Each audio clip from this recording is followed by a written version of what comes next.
In this video, we take instant noodles to the final level and show you the ultimate Spicy Bois version. Welcome to Spice It Up, the series where we take one type of dish and make it spicy. Here's how it works. One dish, 3 videos. Part 1 has 3 fast and easy recipes.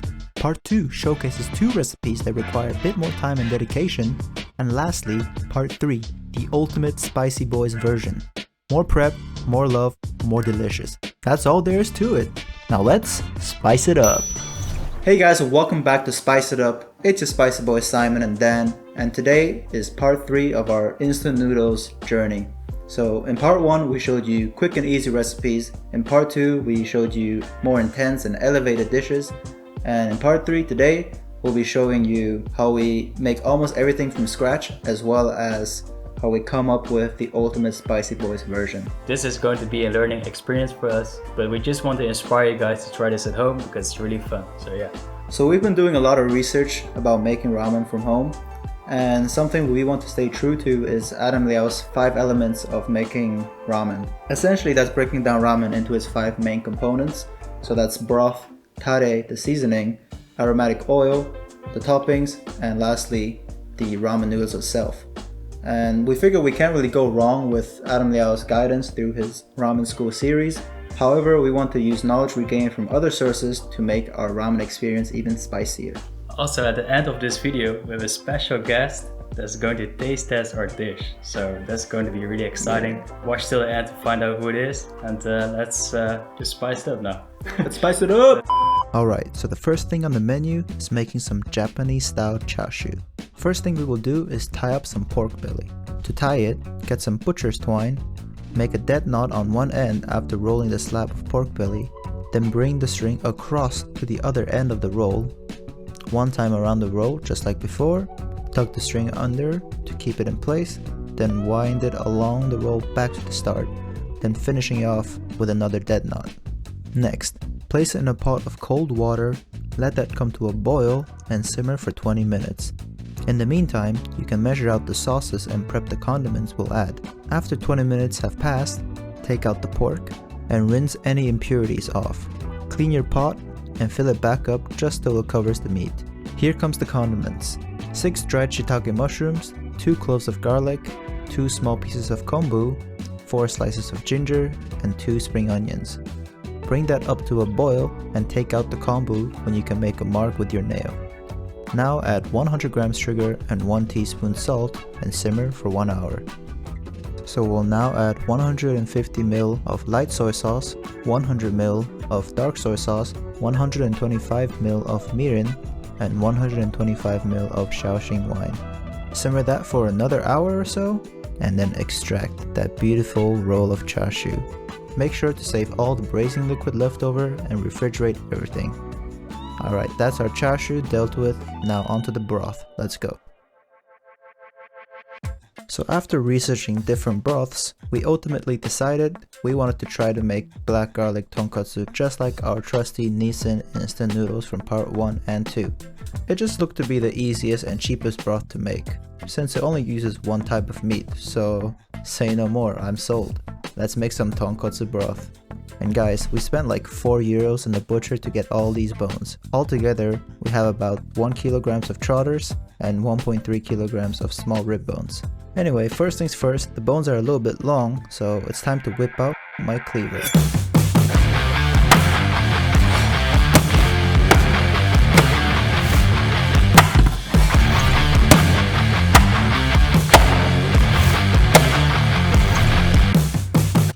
There, much better. Now soak it in water overnight to draw out as much blood as possible so we can get a nice and white broth in the end. Alright, it's the next day and most of the blood has been extracted. We're now going to refill this bad boy with water. Typically we have to add double the amount of cold water to the weight of your bones, so in our case roughly 5 liters of water.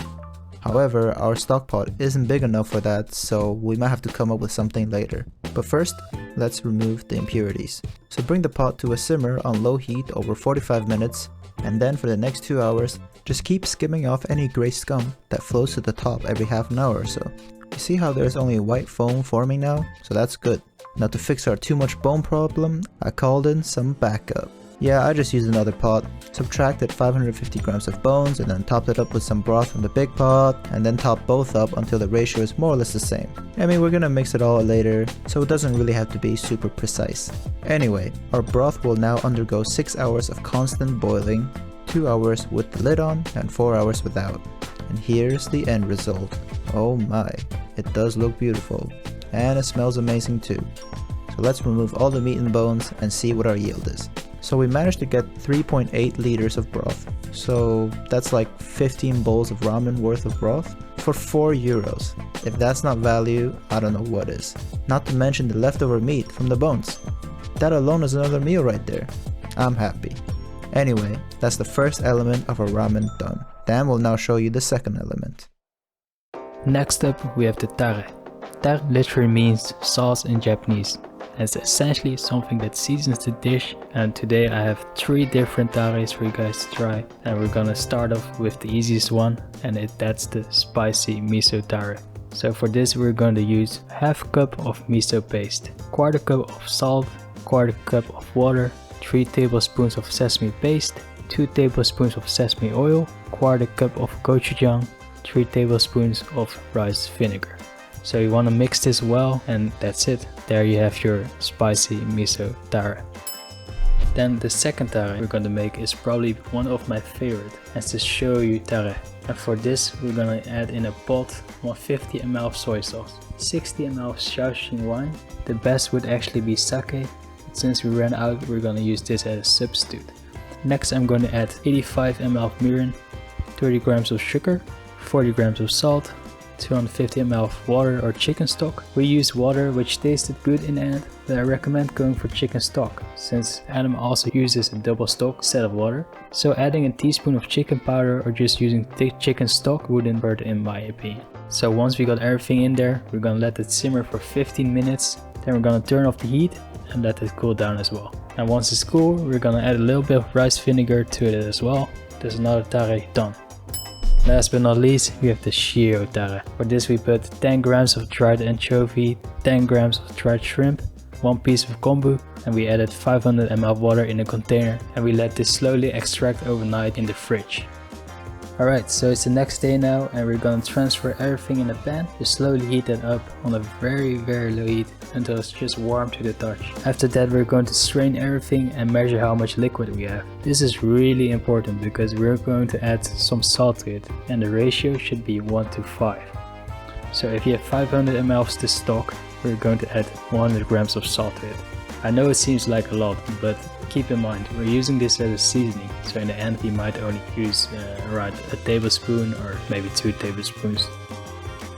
So we're going to bring the pot to a boil again, and while it's heating up we want to slowly add the salt and stir it to make sure it fully dissolves.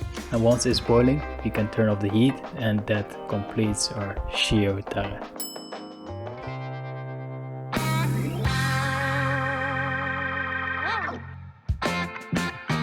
Alright, so Dan showed you 3 tares that we'll use to make our tonkatsu into different ramen styles. Now I'm gonna make 3 different aromatic oils to accompany those 3 different tares. We'll start with the spicy miso that Dan made, and for that, I was thinking maybe we could just use our homemade spicy Bois chili oil. But in case you have not made that yourself, I'll just show you a simplified and quicker way of getting some homemade chili oil. Let's go. So for our spicy miso tare, I'm going for an aromatic chili oil, much like the one from our homemade chili oil video. It's super easy, just put a cup or so of oil in a small pot, add 1 tablespoon of citron peppercorns, 1 star anise and 2 cloves to it, smash up some garlic and toss them in there, and put that on the stove and start heating up the oil. Next, weigh out the chilies, and yes, I bought chili flakes this time. You can add as much chili as you desire, but this oil is meant to add mostly aroma and just a little kick, so I'm going with 30 grams. I'm also gonna toss in these 2 red Thai chilies for extra spiciness. Nice. All you're gonna do now is just let the oil infuse on low heat for as long as you like. I'm just going to wash the chilies in there. As soon as it starts turning dark, that's when I know it's enough. The ideal temperature for the oil should be 110 Celsius. Just toss in the chili flakes in there too and just mix and set aside until it's cool. This gives the time for the spices to infuse the oil longer, as well as lower the risk of burning yourself. Anyway, that's our quick and easy chili oil for our spicy miso tare all done. Next up, we're making the oil to accompany our shoyu tare. So for this oil, I wanted an oil that resembles the common Chinese combination called Sanxian, which translates to 3 fresh delicacies. There are numerous ways to identify Sanxian, but I essentially wanted to include 3 types of ingredients: meat, vegetables, and seafood. So I got roughly 200 grams of pork fat, all chopped up and ready to be rendered. So let's put that in a pot and let it render on low heat for the time being. With the meat ingredient dealt with, I'll start working on the vegetables. 3 spring onions, just going to chop them up and set aside for now. 8 cloves of garlic chopped. 20 grams of dried shrimp, which takes off the seafood element. And to round it all off, 2 dried shiitake mushrooms. Once all the fat is rendered, strain it and measure out how much your yield is. And to that we will add 2/3 of your lard yield in vegetable oil. We got roughly 120 ml of lard, so that means we have to add 80 ml of vegetable oil. Now add it all back to the pot along with everything else we prepped and heat it up on high heat until the garlic starts to brown. Then strain it, and then you get your fragrant Sanxian oil done. Now for our last oil, if you haven't guessed it already, we will be making some black garlic oil, or mayu. It's what defines black garlic tonkotsu, so it's a must. And to make it, it's actually super simple. If you have dehydrated sliced garlic for some reason, you're good to go. But if you're like us and you just have normal garlic, that's okay too. So what I did was, I stunk up the whole apartment by peeling and slicing 2 whole heads of garlic in the morning, spread them out on a sheet, and just let that dry out a little bit throughout the day. Once you're ready to make the mayu, melt some store-bought lard in a pan and just throw in all your garlic slices, spread them out as much as possible. Take out 1/3 of them when they're golden, another 1/3 when they're about to be burnt, and then the last 1/3 will let them completely burn and turn black. Strain out the oil and save it for later, and put the crisps in a blender and blend them to bits. And I want to point out, this is pretty much the same way I made the garlic crisp topping from part 2, since some of you have been asking. It's really easy, just sliced up garlic, fried until golden brown, strained, blended briefly, and added some salt and MSG, and you're done. Anyway, back to the black garlic. Transfer the blended garlic into a mortar and pestle and add the strained out oil parts at a time and grind to a smooth black oil. It should look like ink. Don't be scared, it might taste bitter on its own, but in a bowl of ramen, it'll make a huge difference. And that's all 3 oils done.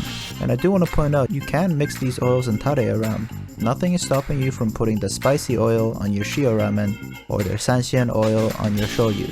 You get it. Anyway, on to the toppings. So a good ramen bowl always needs some eggs, alright? So today we're gonna make some Ajitama, or seasoned eggs. And if you've seen ramen school from Adam Liaw, then you know what to do now. But I'll show you again. So first step, I'm going to gently poke a hole in each egg with a needle and a bottle. This makes the eggs just a lot easier to peel. Then we want to bring some water to a boil and add the eggs carefully.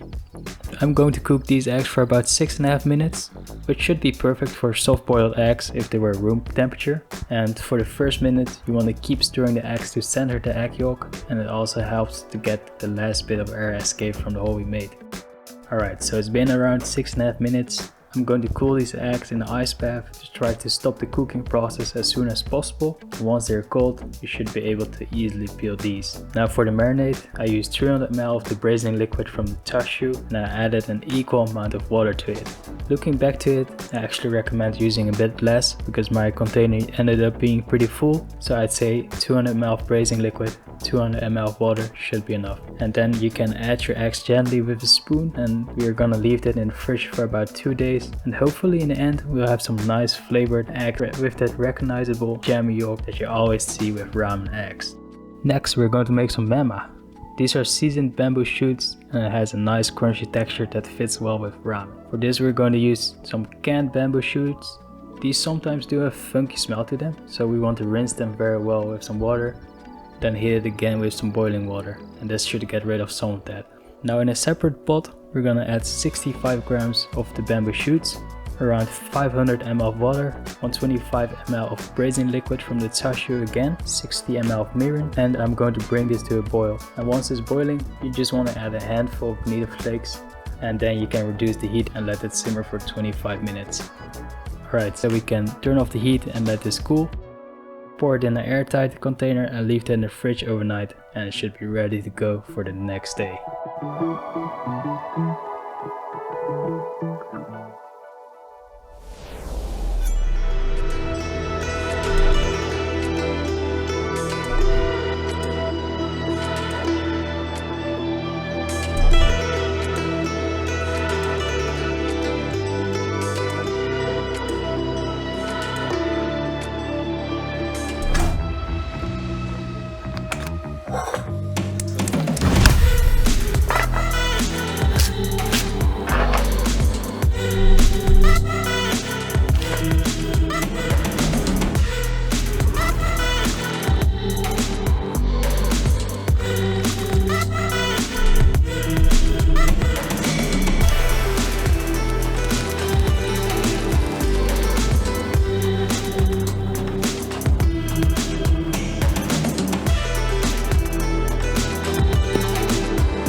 And here we have it, Shio based black garlic Tonkotsu Ramen, spicy boy style, with homemade Chashu, Mayu, Menma, Ajitama. Okay, I'll stop being a weeb now. Point is, our ramen is done, and look how beautiful it is.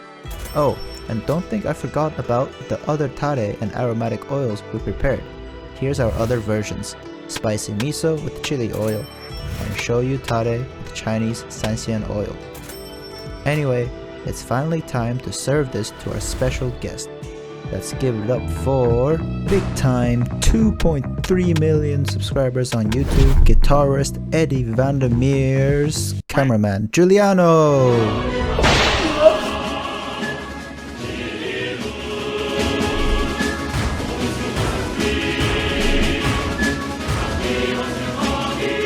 Yo, look at that. Here you go, man. Looks really good. Let's just dig in, right? That's full of flavor.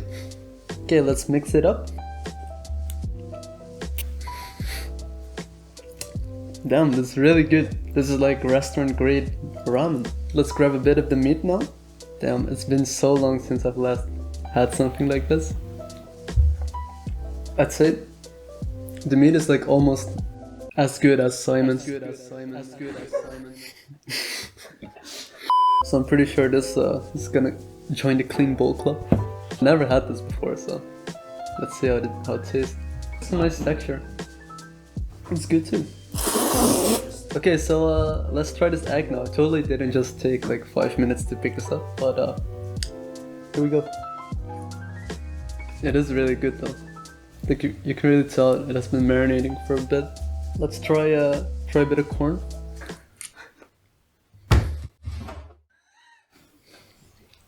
That's so good. Okay, so this was really good. This is like probably the best ramen I've had, like homemade for sure. So definitely try this at home and let us know how it is. Boom. So this We did it. Yeah. How do you feel, Simon? I feel good, man. We made a lot of ramen. We have so much broth left. We can make this, for the next few weeks. Keep making ramen. It's gonna be great. This is not the end of the Spice Up series. Let us know what you want to see next time. Just comment below, okay? Yeah, comment below, and yeah, thank you guys for tagging along. This has been a long journey, and we really hope you guys enjoyed it. We had a blast. If this is a bit too intimidating for you guys, go watch episode 1, part 1 and part 2. The recipes are a bit easier, and you can work your way up towards what we have here. Anyway, we're gonna dig in now because this is getting cold and we just want to eat. So see you guys in the next video. Don't forget to subscribe to my channel. Oh yeah, thank you Giuliano for coming and eating free food.